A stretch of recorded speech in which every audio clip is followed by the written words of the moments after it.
শালোম। আজকে ঈশ্বরের পবিত্র বাক্য নহুম তার ৩ অধ্যায় ১ থেকে ১৯ পদ।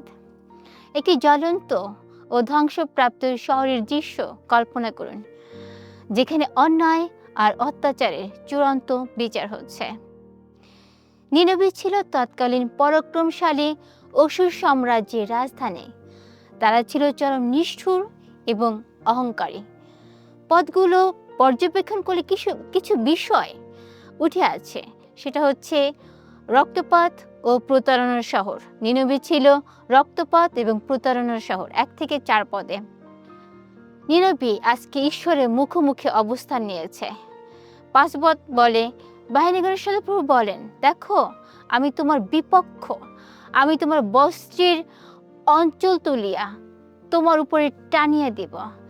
জাতিগণকে তোমার উলঙ্গতা ও নানা রাজ্যের লোকদেরকে তোমার লজ্জা দেখাইব। ঐতিহাসিক সতর্কতা ৮ থেকে ১১ পদের মধ্যে দেখতে পাই। দুর্বলতা ও পতন ১২ থেকে ১৯ পদে। নিনবে তার সামরিক অর্থনৈতিক ক্ষমতা দিয়ে দুর্বল জাতিদের পিষে ফেলেছিল।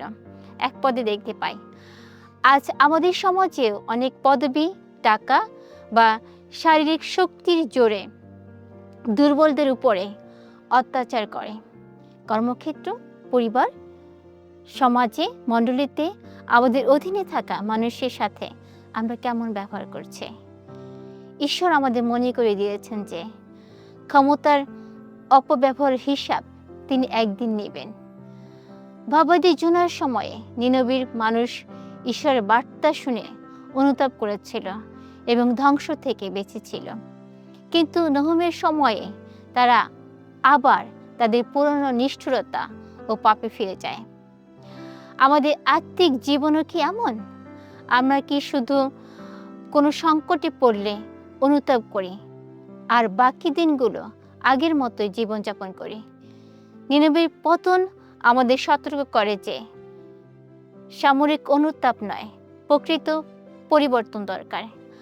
আগে যে গান গাইতাম এখন গাই না, এটাই প্রকৃত পরিবর্তন। নিনবের বিশাল প্রাচীর, জলপথ এবং শক্তিশালী সেনাবাহিনী ছিল, যেটা ৮ এবং ১১ পদে ১২ পদে আমরা দেখতে পাই। তারা ভাবত তারা সম্পূর্ণ নিরাপদ, কিন্তু ঈশ্বরের সামনে তাদের এই দুর্গগুলো পাকা ডুমুর ফলের মতো টুপ করে পড়ে ফেটে গিয়েছিল। আজ আমরা অনেকেই ব্যাংক ব্যালেন্স, ভালো চাকরি বা সামাজিক প্রতিপত্তিকে আমাদের জীবনের আসল দুর্গ বা নিরাপত্তা মনে করি। নহুম আমাদের দেখাচ্ছেন যে ঈশ্বরকে বাদ দিয়ে গড়া আমাদের যে কোনো জাগতিক নিরাপত্তাই ক্ষণস্থায়ী। আমাদের একমাত্র আসল দুর্গ হওয়া উচিত স্বয়ং ঈশ্বর। নিনবের পতনের খবর শুনে আশেপাশের সব নির্যাতিত জাতি আনন্দে হাতে তালি দিয়েছিল। ১৯ পদে লেখা আছে, কারণ তারা অবশেষে অত্যাচার থেকে মুক্তি পেয়েছিল। আজ যারা সমাজে অন্যায়, বৈষম্য বা নিষ্ঠুরতার শিকার হচ্ছেন, এই অধ্যায় আমাদের জন্য এক বিরাট সান্ত্বনা। ঈশ্বর অত্যাচারীর পাপ এড়িয়ে যান না। হয়তো সঙ্গে সঙ্গে বিচার হয় না, কারণ তিনি দীর্ঘসহিষ্ণু, কিন্তু তার ন্যায় বিচার আসবেই। তাই নিজের হাতে প্রতিশোধ না নিয়ে ঈশ্বরের উপর ভরসা রাখাই আমাদের দায়িত্ব। ঈশ্বর দীর্ঘসহিষ্ণু। তিনি পাপে অন্ধ হয়ে থাকা অত্যাচারী জাতিকে, অত্যাচারী শক্তিকে চিরকাল ছেড়ে দেন না। চূড়ান্ত বিচার নিশ্চয়ই আসবে। ধন্যবাদ।